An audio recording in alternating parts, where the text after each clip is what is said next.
This is the 19th season of Bass Talk Live.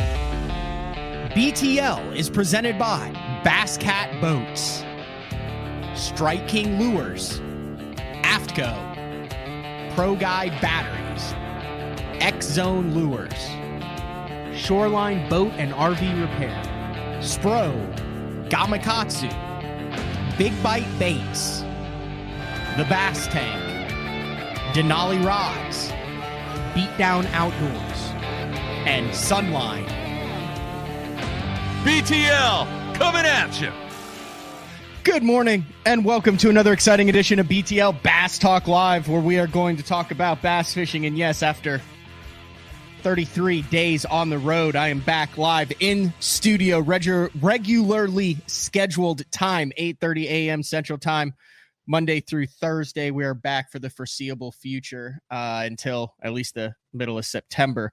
I want to give a big shout out to the number of individuals, anglers, personalities, friends of BTL who hosted me and let me do shows from their studios over the past month. Those are all out on YouTube. I'm working on getting the iTunes and the podcasts. I kind of got a little bit of a backlog there because I didn't necessarily have the technology available to get those out. But Smallmouth Crush, Travis Manson, Uncle Frank Scalish, a bunch of different on-location shows. We did some shows from the OBT media event this past week, but we are going to get caught up in the world of bass fishing, where there is a lot of things taking place. We had a Bassmaster Elite Series. We had a Bassmaster Open on the St. Lawrence River, and we had a Tackle Warehouse Invitational.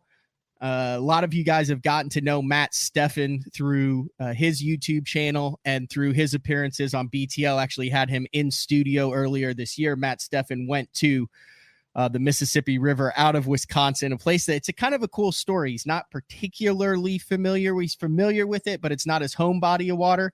Guy knocks out the W, $80,000, has a fiasco in the lock with the other top five finishers. We're not sure who's going to win Angler of the Year. Is it going to be Rod Nelson? Is it going to be Michael Neal? Is Matt Steffen going to get his first win? Is he going to be stuck in the lock for this? Anyway, he gets out, he makes it in, he wins the 80 grand, he gets the trophy, he makes the BPT for next year. So tomorrow, Tuesday, August 8th, we will have Matt Steffen on live. And there's also going to be a special guest because, you know, we always watch this from the on the water perspective from these guys, and MLF actually went live in that event on the Mississippi River.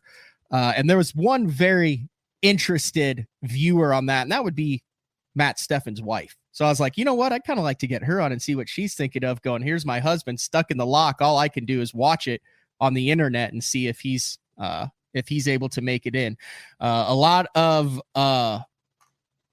cool stuff that went down on that. We are also going to circle back then to the Bassmaster Open on Thousand Islands. Jody White, we had him on the show immediately after his win. We're going to dive back into that with our guests that we have following each Bassmaster Open this year through the 2023 season, and that is none other than Bassmaster Open champion in 2024 Bassmaster Classic qualifier, Ben Milliken. Ben, thanks for jumping on BTL a little bit after the tournament, but nonetheless, a lot of stuff to digest in the world of professional bass fishing. Yeah, what's up, Matt? Thanks for having me on once again. So much gone down in the last month. I think we were kind of fortunate to be able to be up north where it's not 194 degrees and humid every day, to at least kind of get our minds and our bodies back in check and get our heads in the game.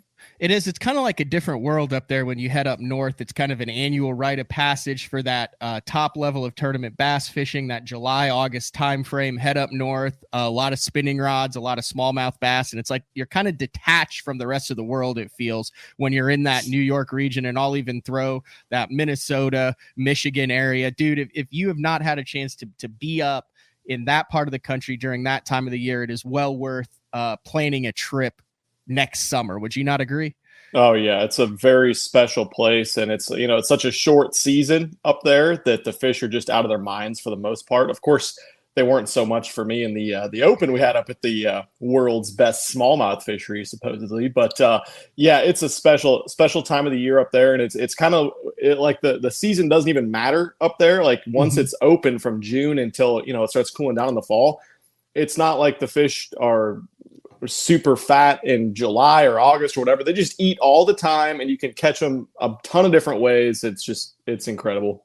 That St. Lawrence in particular, we saw in the Elite Series on Lake St. Clair, there were a lot of post-spawn fish weighed in 5-6 pound frames that weighed 3.5 to 4 pounds. But it's a different world on that St. Lawrence, Lake Ontario. Those fish, I think, are born fat, and they just continue to get fatter. I don't think I caught a single skinny fish in the week that I was up there where you're like, man, that's a 5 pound frame with a 3 pound fish. It was always like a 3 pound frame on a 5 pound fish.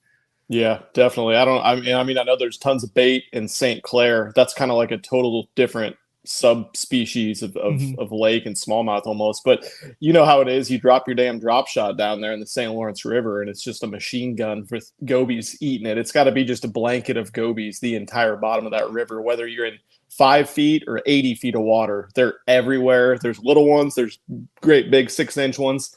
And yeah, they're all fat up there.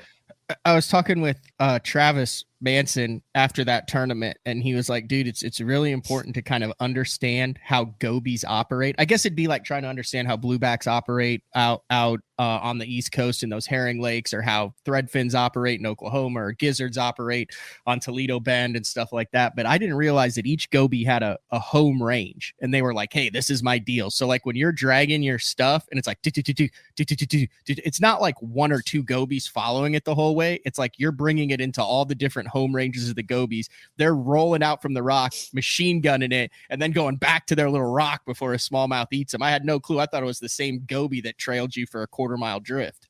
Yeah, see, I didn't know that at all. And that's something that I didn't really know going into this one, and I wish I would have had experience up there. There is so much nuance on that river that really confused me, and I know a lot more now about it than before, but I fished not all, but most of the other Great Lakes and Lake St. Clair, and they all kind of fish a little bit similar, at least. St. Lawrence River is like a totally different system and different than I think probably anywhere in North America.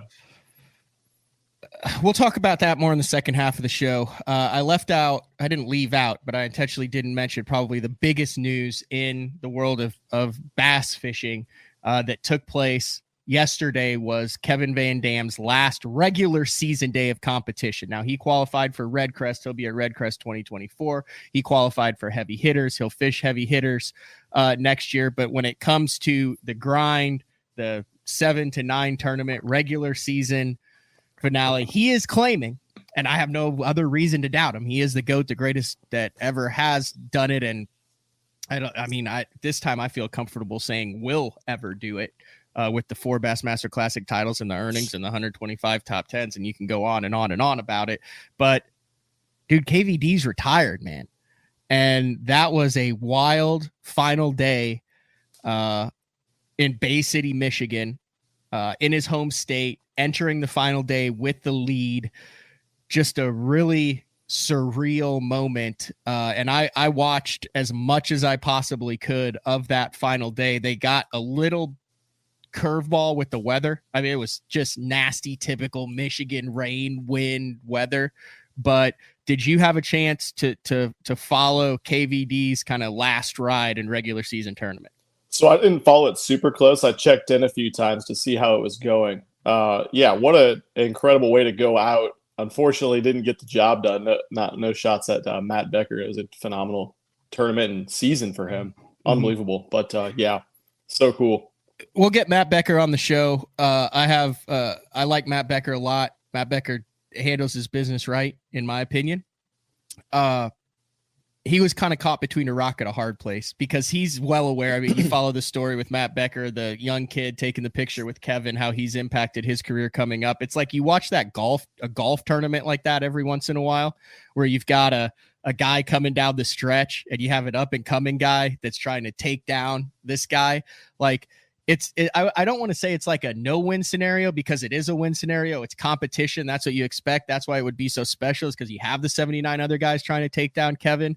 But like, if you're in Matt Becker, I mean, he's keenly aware of what's happening. Like, he knows it's Kevin's last tournament. He knows that probably 95% of people outside of his immediate family and close friend circle want to see Kevin win in his going away party. But at the same time, you're talking about a guy who qualified from the invitationals, is really taking that next step in his career on the BPT. And there's $200,000 on the line between the win and the Angler of the Year title. So it was really cool to see what Matt Becker was able to do under those conditions. Yeah, just a great cap to a phenomenal season. And I mean, I've honestly had the thought in my head, it's run through my mind, what if I would be fortunate enough to be in position to be leading one of these tournaments, and you're at the top 10, whatever, and you got one of your good buddies there that's in second or whatever right behind you. And I've been fortunate enough, obviously, to qualify for the Classic now, so winning it financially is really the only benefit. I mean, they wouldn't want you to dump a fish and let them win the tournament or something like that. You gotta go pedal to the metal. Doesn't matter. It's like Kevin's not going to want to go out by letting someone beat him or something like that. You know, it was shocking to me. So I've known Kevin. I'm not saying I'm close friends with Kevin. I mean, I've spent time with him. I fished with him a couple of times. I've done media events with him. He used to always say, you know, when I was in my early 20s, my job was he said, "Hey, where's the beer? You're straight, you know, you're an intern, you're straight out of college. You're supposed to have the beer handy." But in all the years that I've known him, I've never seen him get emotional. I've seen him get pissed off. I've seen him be really intense. I've seen him, you know, be exuberant and fist pump, but I've never seen the softer. Like, I honestly, Ben, I didn't think it was in him. I thought that was part of what made him KVD, was the fact that he was missing that emotional element in his personality. And then to see him tear up the day before, and I know that the Kings of Bass guys were documenting all this for Lose and Strike King. I just made a call to Tom Brubaker on Strike King and Lose, and we're going to have the cameramen on the show when that episode airs who followed him around for this last tournament. But it was really kind of surreal to see him tear up before the final day, going into it leading, and show that side of Kevin that in the past 20 years I've never seen. Yeah, that's exactly how I felt too. That video is pretty moving. Watching him before takeoff, I said the exact same thing to my friends, my wife, as we watched that video.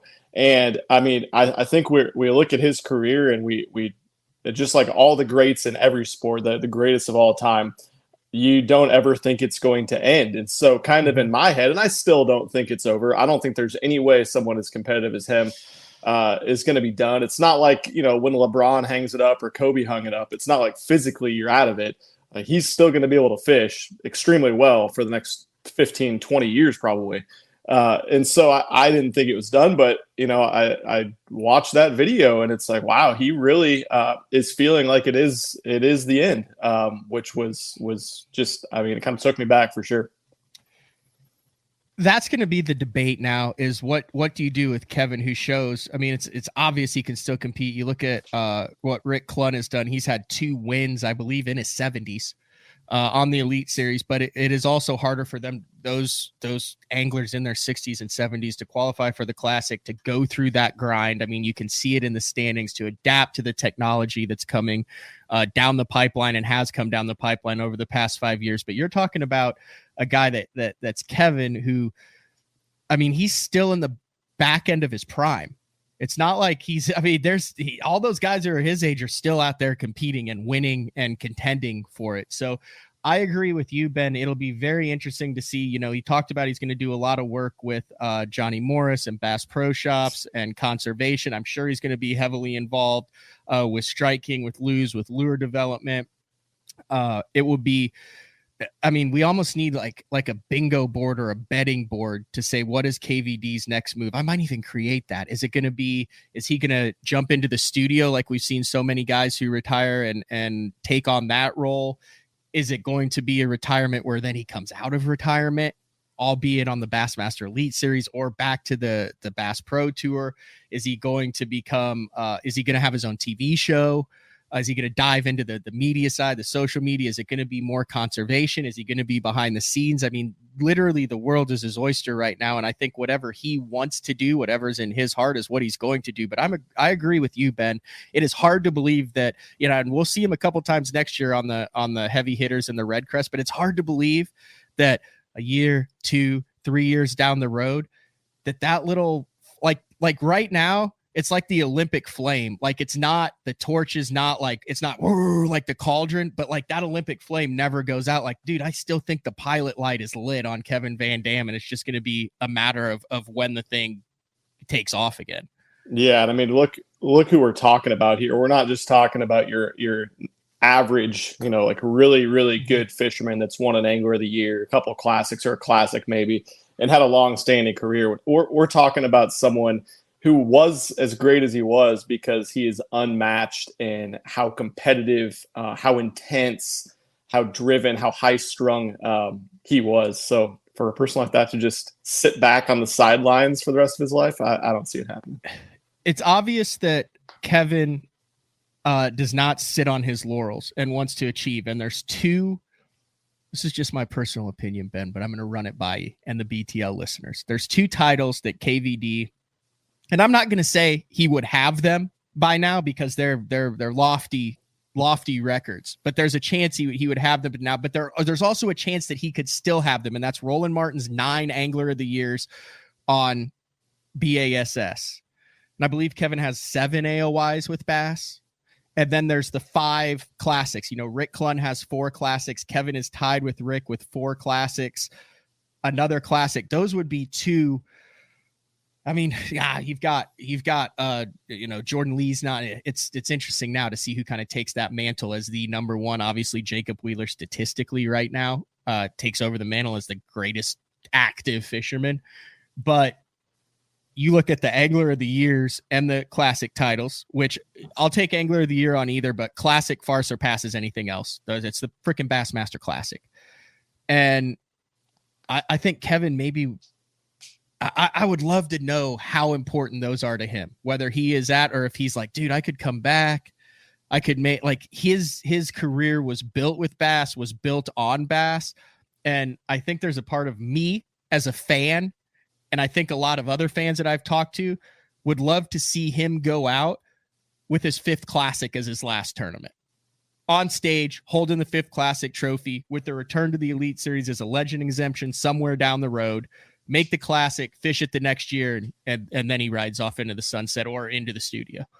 Yeah, I mean, those are 2 titles, I guess, that he doesn't have. I don't know if I feel like he is wanting to come back or would come back for those reasons as much as it's just he wants to compete. He wants to win every Elite Series tournament or whatever he comes back and does, which, by the way, is – I don't know the rules on it. Is there some type of legend exemption on the Bass Pro Tour, or what's the deal with them?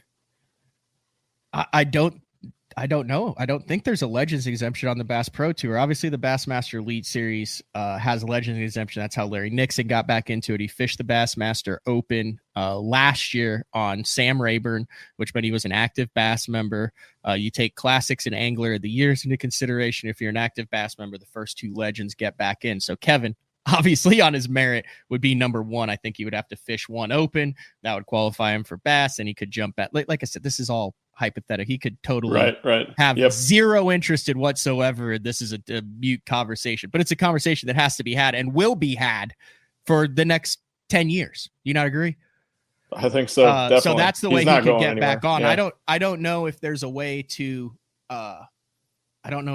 jump back on the Bass Pro Tour. However, the one thing about the Bass Pro Tour that we have learned is rules are fluid, and they can kind of do whatever they want over there. Rightfully so. I mean, it's their tour. They do whatever the hell they want over there. You say it when you sign that thing. Bass signs it too. It says, hey, this is how these slots are selected, and the rest are at Bass's discretion. So, if they want to put Neil Armstrong on the Elite Series, Bass has the right to do that. And I think I would assume the Bass Pro Tour and Major League Fishing has the right to do that too. Yep, I would say so. What did he mean in your career growing up? I mean, you've done a lot. You fished collegiately, you tournament fish, you went the YouTube route. Now you're back in the tournament fishing scene. Like, what kind of impact did Kevin have on you as an angler and continues to have? Yeah, I mean, I just grew up in the era where he was just that dude, and there was no one else even close. I mean, obviously, we've seen anglers have had great runs in the time that he's been around, but no one's even remotely close since the late '90s up until 5 years ago. But I mean, that's just that's the pure dominance phase. He's still like very, very competitive. I just saw he got finished 11th in the AOY points, which is pretty incredible. So, but yeah, I mean, just his style. We all tried to emulate our style after him as much as possible, being a power fisherman. And I totally related and understood the ideology he always had of making more casts, more time with your bait in the strike zone than anyone else. Move on to the next cast. You lose the fish, you catch a fish, whatever, get the bait back in the water, cover as much water as possible. Now, that's obviously not something that I spend a lot of time doing now, but back when I was learning to fish, especially with the power fishing stuff, the deep cranking, and even the shallow cranking, that's something we emulated our style after a lot, or at least just learned a ton from what he did. And then, is I always think about too, as I've kind of progressed with my career, I've done a ton with product development and understood really the benefit of broadening your income streams. And getting one way to do that, obviously, is to be in product development, have your name on products for royalty deals. And there's no one, I mean, Ike has a ton, he's done well with that, but there's no one even in the same stratosphere as what KVD has done with Strike King, with Quantum, with Lose, with his name on products. I mean, you walk down an aisle and you're seeing yellow packages that say KVD no matter where you are in the country. And there's no other angler that's been even close to that.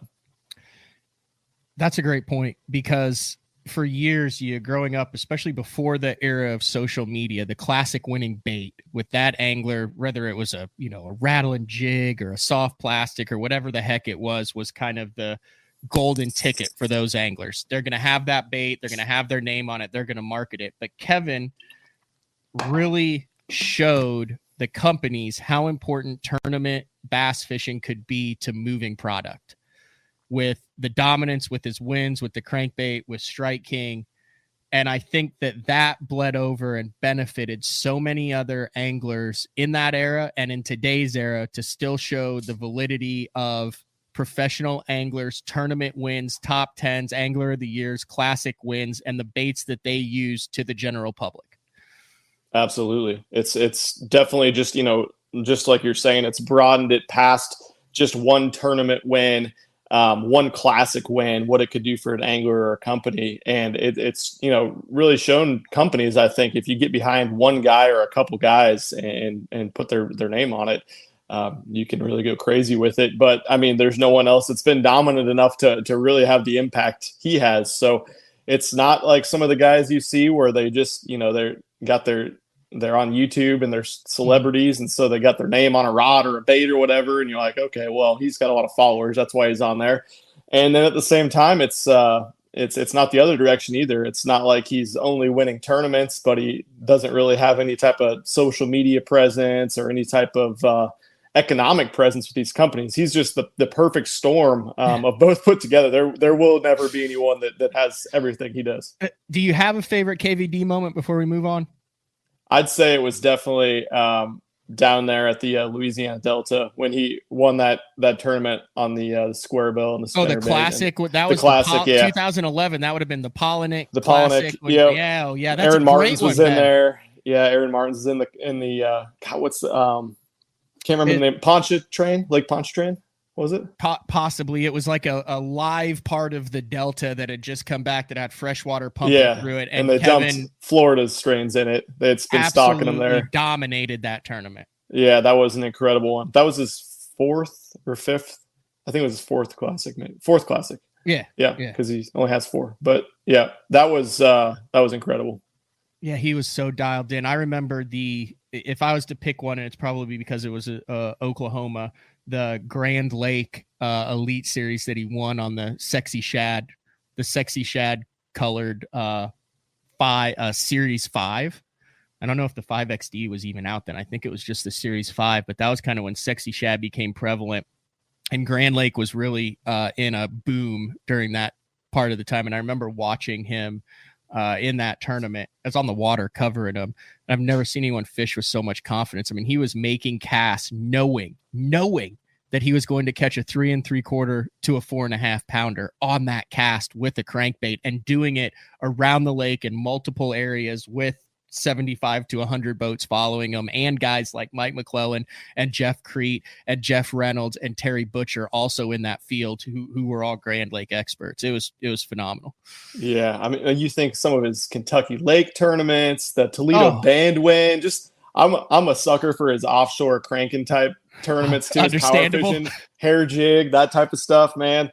Oh my God, there was no one that ever was as masterful in his approach. Everyone can go out and throw a swim bait, a deep crankbait, whatever, on the bottom on the mill edges, but no one has been able to fish them as efficiently. The timing with which, talking about tournaments where he had 100 boats following him, and so he purposely drew them away to spots he knew he wasn't going to catch very many fish at, because he knew at 1 o'clock he was going to be on his way in and stop at the place that was the juice, and the boats would be gone from following him by then, and he needed the boats to be gone because there was too much noise in the water. I don't know. You got to have a lot of things go right for you, almost everything, to win a tournament, and to do it as many times as he did. Yeah, it'll never be matched. Yeah, he was not afraid he did not like, he talked about on Mercer's podcast too, kind of, I think when he announced his retirement, I don't know if he talked about this part, but he would intentionally make runs that would try to lose spectators and draw them, like you mentioned, draw them away. I remember we were doing a media event on Gunnersville, a Strike King media. It was a quantum media event at that time. And, you go out with the riders for 3-4 hours, and he had 5 boats following him around on a Tuesday at a media event. And we needed some fish. And he's like, man, he goes, I know we're going to come back here. He goes, I don't want to show these individuals this spot here, because I know that's why they're fun. He goes, you know what? Screw it. And he drives out into the middle of Lake Gunnersville on absolutely nothing in 50 foot of water. And he goes, this will screw him up. And he does a little zigzag graph, and he stands up and he starts making some casts. And he did it just to draw guys away. And then we got on pad and ran. And sure enough, all 4 of those boats went right behind him and started graphing it. There's nothing there. He was doing it just to draw him away. And he did that time and time again. His mental acuity and the way he understood how to tournament fish, he still understands how to tournament fish. He's probably going to win Red Crest and heavy hitters. I mean, it would not surprise me at all next year. But the way he understood how to manage fish was phenomenal. Mm-hmm. Yep. Unmatched. Yep. All right. Let's take a break. When we come back, we're going to dive into the Bassmaster Open. We might mention the Angler of the Year race too a little bit, but I'll probably get into that when we get Matt Becker and Jacob Wheeler on the show, because that was crazy. That went down into the final day. I do want to talk to you about whether you think it's good, whether you know the weights or you don't know the weights, because I thought really hard and heavy watching it, because it would have been, I think it's 6 one way, half dozen the other, but there are some really cool scenarios that played out because everyone knew what everyone had in this tournament. And I'm trying to imagine how it would have played out if everyone didn't know, like they know on the Elite Series right now. I just want your opinion on that as a fan of the sport. But we are back in studio. It is August 7th with Ben Milliken. BTL will be back right after this. The new Puma STS has been redesigned from the ground up. With the angler, design, function, and performance in mind, nothing on this new offering was compromised, and the only thing carried over from the previous version is the name. Based on the Soft Touch series hull that started with the flagship Jaguar, this new model is nimble and performs incredibly well at all speeds with either a 250 or 300 horsepower engine. Featuring a new 96-inch wide-body footprint, this hull measures out at 20 foot 7 inches in length. Industry-leading design coupled with tournament-winning performance. The Puma STS from Basscat. Feel the rush.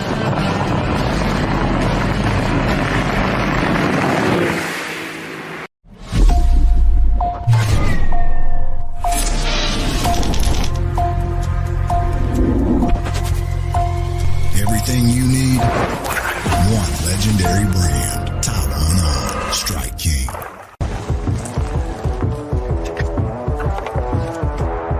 So I'm a big guy, a lunker, a 2-sandwich eating kind of man.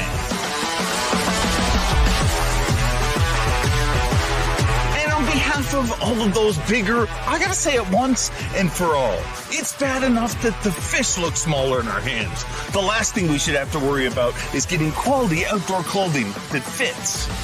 Avco, any fish, any water. Elite Series Pro Daryl Gleason here. My Pro Guide batteries keep me going on those long tournament days and long practice days. Always plenty of juice, never fail.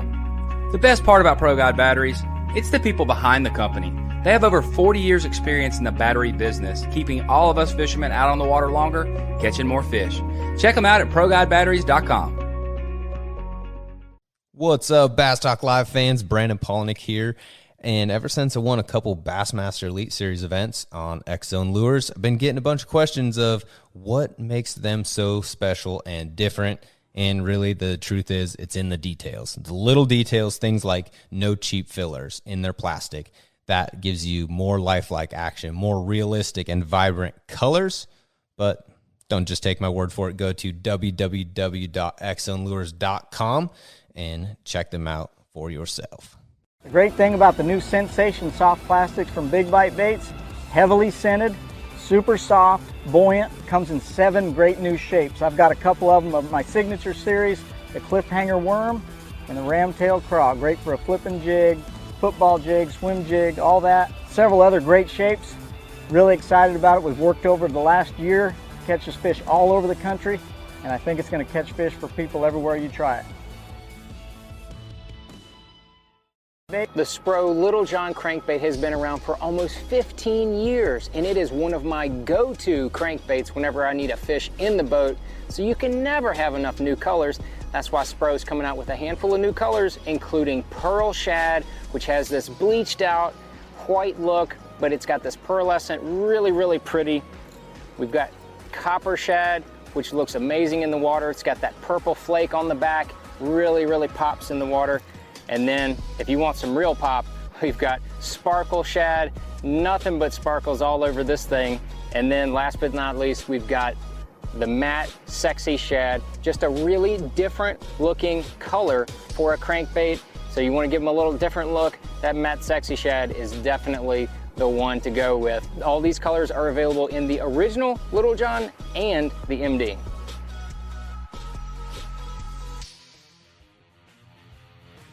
All right, welcome back, BTL, on a Monday. Talking with Ben Milliken. Ben had to step away. Actually, his screen just went black, so hopefully he'll be back shortly. One of the things I wanted to talk about before we dove into the Bassmaster Open on Thousand Islands was whether or not you know what the fellow competitors have. And obviously on the Bassmaster Elite Series, cannot look at Bass Track. The competitors don't know what the other competitors have when it comes down to it. So you're making decisions based on what you think is going on the fishery. It's all kind of a guessing game. Well, on the BPT, you obviously have a score tracker. As we bring Ben back in, you have a score tracker. So in the score tracker, you know exactly what you need, exactly what you have to have. So Kevin, who had a pretty decent little lead going into the final day, to win his going away tournament. Kevin knew that Matt Becker had 22 pounds and that he had 15 pounds. So he spent the whole, so there was no, do I have enough? Is that cushion? Because Becker had to catch like 18, 19 pounds, those guys, and it was a tough day. That being said, did it take away because Kevin kind of knew that he was fishing from behind? There wasn't that drama. Like, do I have enough? Do I not? He catches a fish that calls him up 6 ounces in the last 20 minutes of the day. He's kind of like, yeah, that's not going to do it. I'm kind of screwed. Does that take away from the drama, or does it add to the drama? Because he also said, hey, I got idle up here. I need to catch 2 5-pounders on back-to-back casts. Same thing being said, Jacob Wheeler and Ott Defo were battling it out for the Angler of the Year. Becker gets a big lead. Jacob knows that he has to finish 4th or better to win Angler of the Year. And Ott knows that unless people pass Becker and he moves up, there's no way he can win it. So it was kind of like a slow death for Ott.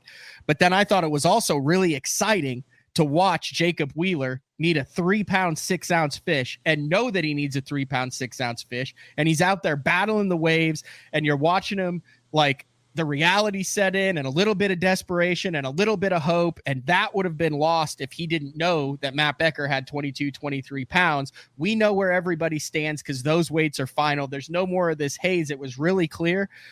Ben, what are your thoughts on that as far as knowing or not knowing? Because this really demonstrated it, because it's been a while since we've had an Angler of the Year race that was this close with this many guys in this many scenarios. Yeah, I think as a spectator, it definitely it loses a lot of the appeal that you look for on like a weigh-in, or when you're just watching like Bass Track with Bassmaster and you don't know what they actually have. But that's the drawback of doing a live weigh release tournament at the boat. You know, that's the way it is going into it. But as an angler, I think that if you can handle the mental stress of the score tracker blowing up and your marshal telling you what everyone has, I think it helps for sure. There's been times a lot of the year where it's been noon at an open event and I'm like, damn, is it really this tough? Like, I would love to know what everyone has. And so I think that it would help a lot of times with some of the decision making for sure. But yeah, it takes away from the drama for the spectators. See, I think it adds to the drama, because there was all this drama with Jacob Wheeler, because I'm sitting there watching it and I wouldn't have known, like, hey, a 3-6 and Wheeler wins would have been like his third Angler of the Year on the BPT. Like, the fact that it's final and that they know it, I'll say this is one of the rare circumstances where I thought it was better than not knowing. Otherwise, you kind of have that drama, but it plays out at the weigh-in. Now you know that he has 26 minutes to catch a 3-pound, 6-ounce smallmouth, or else it's Matt Becker's to win. And you know that Kevin has to catch 2 5-pounders off this rock, or else Matt Becker wins. So I think, like, in this instance, as watching it, as a fan, as just take away everything else around it, I liked knowing. I think it added to the drama in the moment. Now, yeah, you lose the drama after. Did I watch the weigh-in? Did I do all that, or the post deal or everything? No, not at all. But yeah, with the AOI being so close, that's a rare exception for sure, that this was, you know, more dramatic for that reason, especially with being Kevin's last tournament. You want Kevin to win and go out on right away on his horse in the sunset. But yeah. All right, let's talk about the St. Lawrence River, the Bassmaster Open, won by Jody White. It was a shootout between Jody White and Corey Johnston, coming down to the wire. If you haven't listened to the Jody White episode, go back. Really cool. Dude is the first media guy to win a major tournament in history that I can remember. Pretty cool. Pretty cool there. You are embattled in an insane Angler of the Year race to try to qualify for the Bassmaster Elite Series. And listen, Ben, I run numbers. That's what I do. That's what I've done. I like to know where I am. People say, you just go out and fish. No, if I'm going to invest that type of money, I want to know where I stand. Prior to this year, to finish in the top 9, going back to 2019 or 2020, whenever they started doing the overall, you're talking about a 53rd to 60th place average to finish in the top 9 of the anglers who either fish all 8 or all 9 of them. This year, it's like 38th place through 6. It's absolutely insane. And you're right in the middle of that. Talk a little bit about, with 3 left, how you feel, where you stand, what your thoughts are 2/3 of the way through the open season. Yeah, that's kind of a lot of thoughts going through my head on all that. I think the last few tournaments, I've maybe been a little bit I definitely haven't like stopped trying to win or do extremely well. Like, I'm not trying to, you know, just get points, but it's also been stressful and it's gotten to me a little bit. I don't know how it doesn't, but I can't believe how close it is. And it's to the point where you can't have a bad day, because all the guys that are in the top 20 in points are going to catch them every single event. And it's getting to the point where, I mean, we're still only 2/3 of the way through the season. There's still a third of the season left. That's a ton. That's 6+ days of fishing, depending on you know, if you make top 10. But it's getting to the point where if you have a bad day, you're almost out of it if you're not in the top 5. And I had one of those bad days, or not the absolute worst day, but I had one of those bad days the first day at the St. Lawrence River. But even though it is obviously, you know, one bad day can take you out, you're fishing a 2-day tournament each tournament. So you always have that opportunity to bounce back day 2, which luckily I was able to do a little bit. But I mean, points wise, I don't know what I need to, you know, to make it, honestly, with finishes these last 3. I don't know if I need to get 3 top 30s.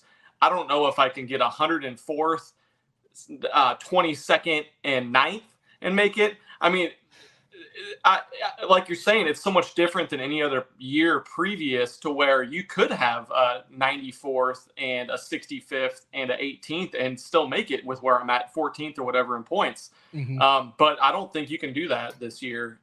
And I think the last 3 tournaments, we kind of thought they were going to be wild cards and super tough. And honestly, they're going to be tougher tournaments, but I still think the same guys are going to catch them.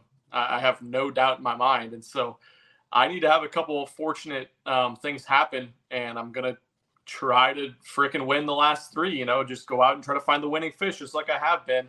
But at the same time, you know when to pull it back and just try to get bites too. So it'll be very interesting to see how it plays out. Now your practice video for St. Lawrence River is up, and kind of haven't seen that, and kind of seeing it. The tournament is not up yet on Milliken Fishing, correct? Just the practice videos. First day of the tournament will be up tonight. Yep. It kind of looks like you felt like you were kind of dialed in on this one heading into it. Yeah, I did. I thought it was opportunity for a top 10 for sure, without question.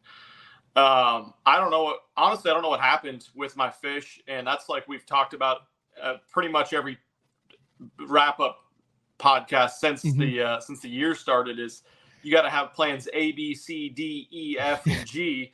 And I mean, I really thought that I had quality fish found on 6-7 different spots.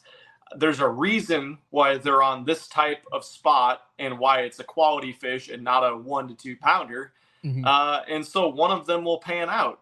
And the first day, until about noon to 1 o'clock, and this was a short day because I was an early flight and I ran 70 miles, like none of them panned out. Not one of them, none of them panned out. And so how quick did you start feeling that? Did you start feeling the like, do you think you felt the pressure more being in the position you were in 2/3 of the way season than you would have if it was like the second tournament of the season? Maybe a little bit more, but at the same time, I mean, we know how smallmouth are, and you can just like have the worst day ever and not catch a fish, and then just go to the next spot and catch 5 big ones. So I figured that was going to happen. And I had to resort to a way backup plan to get that 14 pounds in the boat. That's what we were parked next to each other at the weigh-in. We were kind of similar weigh-ins like that. And could I say how you told me how you caught him on the first day? Yeah, for sure. Yeah, you were like, no, dude, I had to go to a sand flat to save the day. And I was like, I wouldn't even know where the hell to find a sand flat on Thousand Islands. God, man. Yeah. Well, I mean, so I had all these, I made the run down to Clayton area. I had a bunch of points and shoals, not a bunch, but a handful that I had caught 4.5+ pound fish on. And they just, so they weren't there. I pull up and, there was a group of them there, and I start catching them, and they're like 11 inchers. They're tiny. Yeah, that's the word. That's the kiss of death on Thousand Islands when you're big fish. I had my first starting spot turned into that. It was like 11 incher, 12 incher, 11 incher. And I was like, dude, I had nothing under 4 in practice here. Like, that's when you know you're in trouble. Right. And so I had some spots there that I felt like I could safely catch 3 pounders, but I probably would get a 5-pound bite. Got nothing. So I ran all the way back up to Chippewa Bay area because I had this point that I caught a 6 and a 4.5 and had like 10 more giant ones in practice. But I checked them the last day too, and they were still there.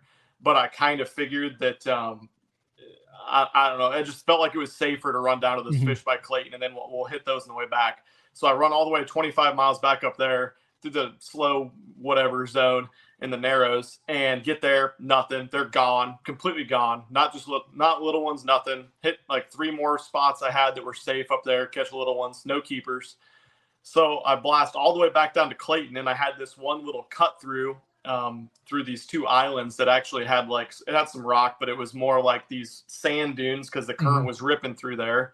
So I pulled out the Carolina rig, and I made 2 casts there in practice, caught a 5 and a 3 3/4 or something.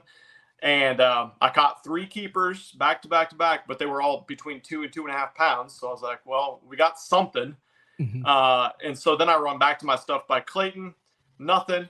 And so then I got 3 fish. It's like noon. We have an hour. I had a 2:30 check-in or 2:40 or something.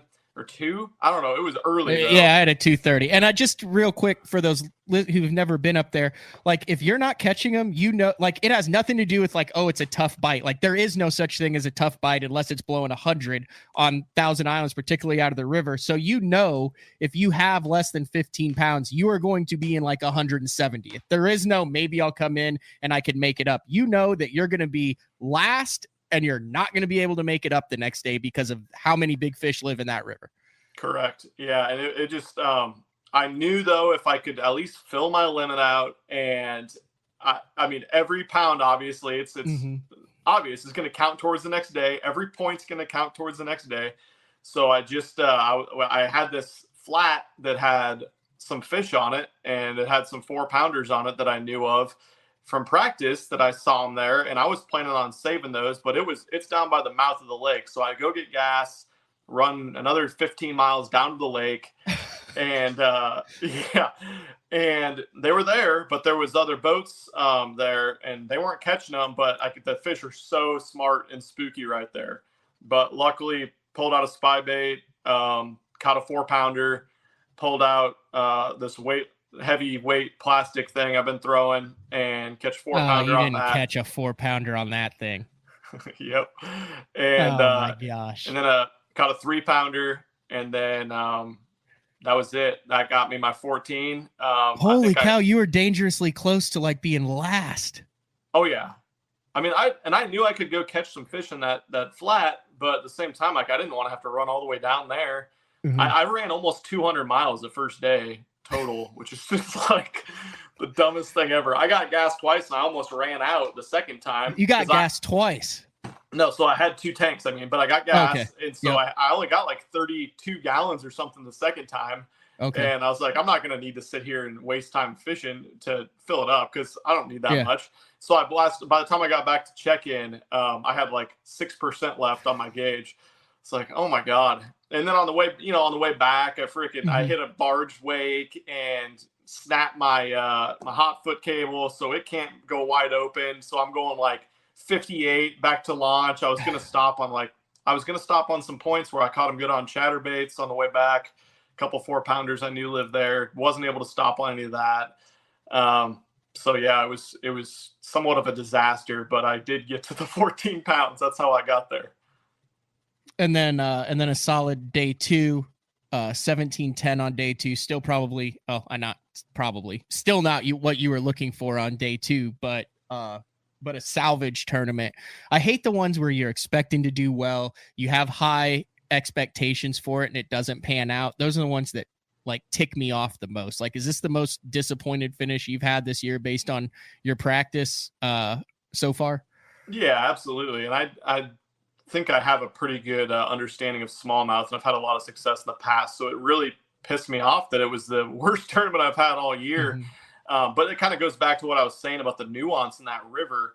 I mean, I caught one, and my travel buddy caught a lot of them. He caught a 22-something pound bag the first day, freaking drifting hair jigs, 30 feet down, just letting it hover behind the boat because the current was screwed up and it wasn't as strong as it had been. And it kind of shut down with the lack of wind. And so you had to go so subtle to get some of those fish that were on those shoals to come up and bite.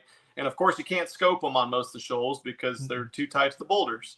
And I had found some spots. I think what happened to me in practice was a lot of the spots I found, I was able to scope them because they didn't have a ton of current on them and it was kind of flat, some of the points. And so they were fish that had just come off of spawn. Mm-hmm. And so they had gone out to the current or wherever they went. I don't know. But yep, they were real true smallmouth to me. Last time you were on, I think we had you up to like 21 different baits that you had used through the first 5. I believe that after this one, we can add a lot more, correct? We can. Not a ton, but I mean, I weighed 4 of my 10 fish on a Carolina rig, go figure. Okay. We had that already from Toledo, but Ben. Yeah, spy bait, weightless plastic, hair jig. Is 6 Cents coming out with one of those things? Is that what? Is that why you're? We got a couple we're working on, but okay. We don't really have an interest in coming out with another poop bait because there's 87 on the market and they're all about the same. So we're trying to come out with something a little bit better. Okay. So hair jig, spy bait, odd plastic, Carolina rig. Jerk bait. I did catch one jerk bait. I don't know if that was on my list, but yeah, I think he caught one before on that. Yeah. Drop shot was the rest of them. Yeah. Really? So. All right. Wrap it up with your thoughts on kind of what your plan is for August. We have an entire month off, and then it's back-to-back Watts Bar and Lake of the Ozarks. That's going to be a tricky stretch, Ben. Yeah, it is going to be tricky. But I think it's going to be tricky mostly because of the 20 guys that I just mentioned, or 30 guys are going to freaking catch them. Yeah. So, I guess just not slipping up. I don't think Watts is going to be as tough as we thought it was going to be. I think it's the weights. I think it's going to be a lot like Eufaula, Oklahoma, where it's a grind and it's tough to get bit because it's a funky time of the year. And the fish, you're not going to see those 6-pounders like we had at Eufaula, 5 and 6-pounders show up as often. But I think there's going to be a lot of guys that still catch 12 to 15 pounds. Scope Fest. Are these next two going to be scope? I mean, I'm looking at the top guys here, and a lot of them are guys in their 20s who have dominated with live scope, which is a skill in its own. I've tried to do the same thing. I'm in 40th in the points. Haven't done it as much, but I mean, are these two events? What you're saying is you're looking at this list and saying the lake's set up for these guys, so I'm going to have to catch them. Yeah, definitely. I don't know if it's going to be a scope fest, but it seems like the grinder events that there's always the same guys are up there. At least, 10 of the 20, 25 guys that are towards the top of points are always up there. But I don't know if it's going to be a straight scope fest. I think it could be at Watts a little bit. Lake of the Ozarks is probably going to, obviously you go there's going to be brush piles involved, which is a scope tactic, of course, but that's probably the majority of the tournaments outside of St. Lawrence River that brush piles have been involved. And then we go to Florida, and could be a big shake up there too. I don't know anything about the Harris Chain. I never even fished in Florida. So what are you going to deem a successful season? You've won, you've been in the mix, you become a relevant name in the tournament fishing world. You're in the Bassmaster Classic. Your goal is obviously to qualify for the Elite Series. I mean, how are you going to gauge this regardless of how it turns out? Like, is it already a success for you regardless of what happens in the last three, or? I don't know. I just want to, I'm trying to tell myself that it would be a success if I didn't make the Elite Series, but I would be extremely disappointed if I didn't. You're lying to yourself. I mean, obviously going to the Classic is going to be an incredible thing for me, and that's amazing. But it'll kind of a bad taste in my mouth, especially if I get really close and don't make it. So I guess we'll see how they. I mean, you look at the points, dude. It's going to come down to the last day. Yep, 100%. I mean, it could be. I'm just like top. I could get like 30th at Watts and like 20th at Lake of the Ozarks, and be like in the middle of the pack in Florida, and then the last day just bomb and just not make it. So it really. I mean, you could do extremely well the next two and not make it because of one bad mistake. That's what makes it beautiful, and that's also what drives people crazy. That's right. All right, the Bassmaster Open stop number 6 from the St. Lawrence River. Those will be out over the next 2 weeks on your YouTube channel. Yep. Anything else you got? Anything else big you have going on that you wanna talk about before I let you go, Ben? I don't have anything huge. The next month is going to be an absolute slaughter fest down here in Texas. So there's going to be some fun swim bait videos coming from that. So like giant double digits. Oh yeah. The hotter it gets and stuff, the better they set up. Is that kind of the way it works? Like the more reliable they are on like, okay, there's going to be a big one here just because of the conditions. Yeah, it helps. There's a lot of things that go for it. It helps. There's less pressure because people don't like to be out there. The Florida strains, no matter where you're at, they like consistency, and it has been the exact same weather every day for the last 30 days. And the next week, at least, it's going to be the same. 102 degrees and humid and sunny every single day. And they school on bait this time of year really good the next 2 months. So it is way harder to catch a double digit because a lot of those 28, 29-inch fish are 8 to 9 pounds now, or 7 to 9 pounds. But they get pretty crazy. They'll get in groups of like 10 of them, and it'll be fun. All right, Ben, I appreciate it. Always enjoy talking about it. And then we'll get you on, heck, I guess the next time will be the end of September, October, sometime around there, probably after the next stretch of 2, since the next 2 are back to back. Yeah, next time we talk, we'll have one remaining. Yep. All right. Thanks, Ben. All right, man. Thank you. All right. That is Ben Milliken talking about the Bassmaster Open. Also had some good insights about KVD. We're going to take our final break of the show. And when we come back, I teased it a little bit in the first half of the show, but I kind of want to dive into a little bit like who is number one now. Like statistically, KVD has not been number one on the water, just on the water statistically for the last number of years. He had his run. He has wins, but he was still number one. I think if you polled the 104 Elite Series anglers and the 80 BPT anglers, I think 98%, it should be 100% would have said he is still the most influential, dominant angler. Now that he's retired from everyday competition, who is number one? Who has the potential to take that title and hold that title in the foreseeable future? So BTL on a Monday. We'll be back right after this. Have you considered purchasing new electronics for your rig? The type of mounts you choose to protect your investment should be part of the decision-making process. No matter if you prefer 1, 2, or 3 graphs up front, Beatdown Outdoors has a solution for you. Adjustable, versatile, rigid, and made in the USA. What's your ultimate electronics setup? Check out the full selection of Beatdown Outdoors products by visiting beatdownoutdoors.com. Are you looking to install your own fishing electronics? The solution is the Bass Tank Power Harness. It takes the guesswork out of installation. No more voltage issues or interference. Designed by an engineer so that you can get professional results right there in your own garage. Installation done right with the help of the Bass Tank Power Harness. You can feel confident knowing that your installation was done right. The Bass Tank Power Harness. Give us a call or order yours today at thebasstank.com. Get the best patterns backed by tournament data. Start by finding the best 10% of your lake. Know exactly what to look for and what to throw. After that, just put them in the boat. Try the Deep Dive app today. Look at that beast right there. I'm the kind of guy that never leaves the house without a pocket knife, and Gamakatsu's come out with the EDC series of knives. EDC stands for everyday carry, so whether you're on the water or off, you can always have it with you. The best thing about it to me is that assisted open feature. With this D2 blade, you've got it right here at your fingertips, so if you can't find your scissors, you need to cut a knot, you need to cut your braid, you've always got it. Make sure you check it out. Never leave home without your Gamakatsu EDC knife. Born in Japan, using technology, innovation, and precision, Sunline produces the widest selection of fishing lines at the most technologically advanced line factory in the world. Manufactured at the strictest tolerances to produce victories at the highest levels of tournament bass fishing. From household names like Christie, Swindle, and Cruz, to young guns like Cook, Logan, New, and Welcher, they all trust Sunline to take them to the top of the leaderboard. Choose the line that will give you the strength to guarantee your confidence. Sunline. Having confidence in your tackle while on the water is one of the main things to success, in my opinion. In the last couple of years with Denali, I've had just that. From anything from spinning rods, casting rods, tungsten products, even now to casting and spinning reels, I have the confidence to go out there and get the job done and know that all my equipment is going to handle it and do it just the way I want it. The thing about Denali is you've got great quality products at a great price point, so make sure you check them out.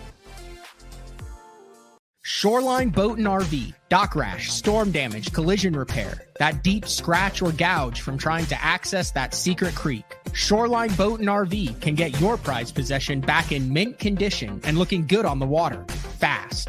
All repairs are done in-house, so they're able to get your boat or RV back to brand new, quickly. All Shoreline's work comes with a rock-solid warranty. Find out more at shorelineboatandrv.com. Kansas City, Austin, and Tulsa. All right, welcome back, BTL, on a Monday. It's a stormy Monday. I don't know if you could hear that while Ben was talking a little bit, but we had a couple thunder boomers in the area. And I left it off before the break. I wanted to talk about who I think has, or who takes over the mantle as, you know, the world number one with the most potential to kind of have something remotely close to a career like Kevin. And obviously Rick Clunn's still fishing, and he has 4 classic titles and millions in earnings and the winnings and all that. But there's this kind of core group of young guys. And I think I think that the consensus favorite would have to be Jacob Wheeler. Now, this is an interesting scenario because Jacob didn't fish the Elite Series or Bass for very long. I want to say like 4 or 5 years. I could look that up pretty easily. But here's the thing. 0 classic wins for Wheeler. 0 Angler of the Years for Wheeler. He has pretty much everything you can win over on MLF. He's got the All-American. He's got the Forest Wood Cup. He has a ton of Cup wins. His top 10 record, Red Crest Angler of the Years, all of that. But if you're looking at overall, right? I'm going to say, just based on what he has achieved at this point with the potential and the age, obviously Jacob Wheeler's in that category, but I think Jordan Lee has a better chance of taking over that mantle. He already has back-to-back classic wins. And if you're just looking from a media, I know you're saying, well, Joe Wheeler's not even fishing for classics. All those guys over there aren't fishing for classics. That still is a part of the legacy. Like a classic win is multiple classic wins are part of that legacy. Elite Series wins, Angler of the Years are part of that legacy. And Jordan is already halfway there with the wins that he has in the back-to-back classics. I think it was 16 and 17 or 17 and 18, one of those two on in Texas, and then out on Hartwell. Then you take a look at his wins and Angler of the Year titles over on the BPT, and he already has some crazy stuff that's knocked out that Jacob Wheeler may have him statistically on the BPT. But I think you take those 2 back-to-back classic titles and the fact that Jordan Lee's like 30 years old, and I think Jordan Lee is the number one guy to take over, I guess, the KVD mantle. And it's ironic that I that's just my opinion personally, but I think back to Cayuga, which has been interesting based on what we've seen go down on Cayuga this year. But one of the Elite Series, it was either Jordan's first or second year on the Elite Series, and he went head-to-head with Kevin Van Dam. He talked a little bit about it on the show when we had him on there. When Kevin won, he had the Bush beer. He was spraying Bush beer everywhere, and Jordan Lee ended up finishing second. He was leading that tournament into the final day. Kevin came from behind, kicked his butt, and won. But maybe an unpopular opinion just based on how dominant Jacob Wheeler has been over that. But if you were going strictly on titles and body of work across all of the organizations, I'm going Jordan Lee for the next 20 years. And we also don't know what is going to happen with the sport moving forward. Listen, you follow the Live PGA Tour drama that's been going on with the split, which was very similar in a number of different ways between the Bass split and the MLF split and the PGA Tour split and the Live Golf split. And then out of nowhere, they end up merging. Who knows what's going to happen in the next 5 to 10 years? Heck, Wheeler might never fish for a Bassmaster Classic, might never have one. Can you hold that against him if he's an MLF guy and MLF flourishes and he ends up and, 15, 20 years from now, we're looking at Red Crest, the same in the same realm, because now it has history behind it. So you can talk as the Classic. I don't think it'll ever be as strong as the Classic. Or what happens if, let's say, there is a merger in the next 2 or 3 years and it all becomes Bass or it all becomes MLF then, and then there's a lot, the water is very murky when it comes like it. Yes, I agree. Ott Defoe is a strong competitor. I'm looking at Jacob, but also has 3 second place finishes in the Angler of the Year. He does have a Classic title, but he doesn't have any of those Angler of the Year titles. So I don't know. There is no right answer to this. This is for media guys to talk about like that, but just kind of some of my thoughts on that. It'll be interesting to see, you come back 3 to 5 years from now and look at it. Is KVD fishing again? I think there's a chance KVD could be fishing again. And I think there's also a chance Rick Clun could still be fishing. So Brian Thrift. Yes, Brian Thrift. The problem with Brian Thrift is it's one side. You could look at Andy Morgan as the GOAT for that too. but KVD transcended. You know, KVD has an Angler of the Year on the FLW Tour, folks. I remember that going way back to the day, and KVD used to fish it, and then he obviously has his career with the BPT. He has 3 Cup wins. He has regular season wins. So it's hard to put a Thrift or a Morgan in that because their career has been based primarily on FLW, and, you know, Thrift for a long time until that last Forest Wood Cup, I believe in 2018. Like, that was the only thing that was left on his resume. You look at his top 10s, the number of consecutive days coming in with a limit. You look at Andy Morgan and his run. I think Edwin, James is throwing out Edwin Evers. Yes, Edwin has Red Crest titles. He has classic titles. But when it comes to the Angler of the Year and the point of Edwin's career, Edwin's obviously going to go down as the best ever to ever do it.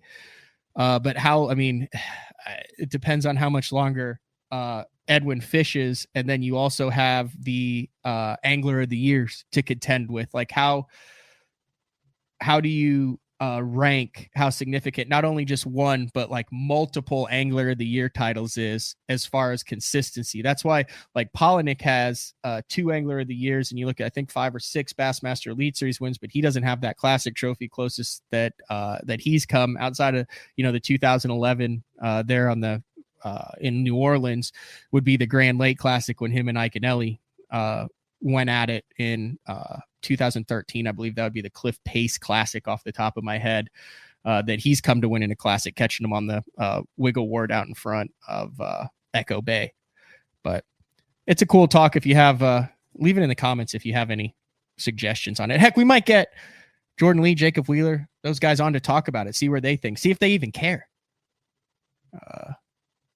Or if they're just out there fishing, having fun and doing it. So it is great to be back in studio, guys. Thank you for the patience. I know it was kind of a sketchy schedule for the last month. I wasn't sure where I was going to be, when I was going to be. I had haphazard. I had night shows, morning shows, middle of the day shows. We are back. I will have the iTunes up and rolling within the next 24 hours.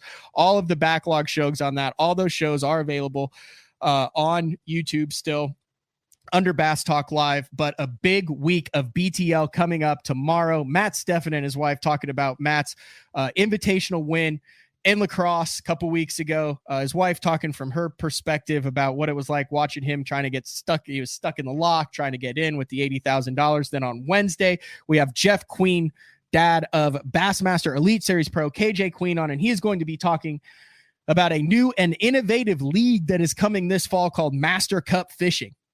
I will be very interested to hear about this one. There's a lot of potential to this. We've seen other leagues. Well, no, we haven't ever seen a league try to do this. This is new. I'm very interested to see what he has to say. Then day 4 with the man Frank Scalish on Thursday. And then next Monday, I was working on this while we were doing the show. We'll see if he answered me or not. He did. Yeah, next Monday, we're going to have the cameramen who followed KVD around this past week and got to see everything behind the scenes for every single minute for the Strike King Kings of Bass. I'm interested in seeing what these guys have to say. I met them at a media event a couple years ago, and these guys are very dedicated, understand the sport. So that'll be a cool interview.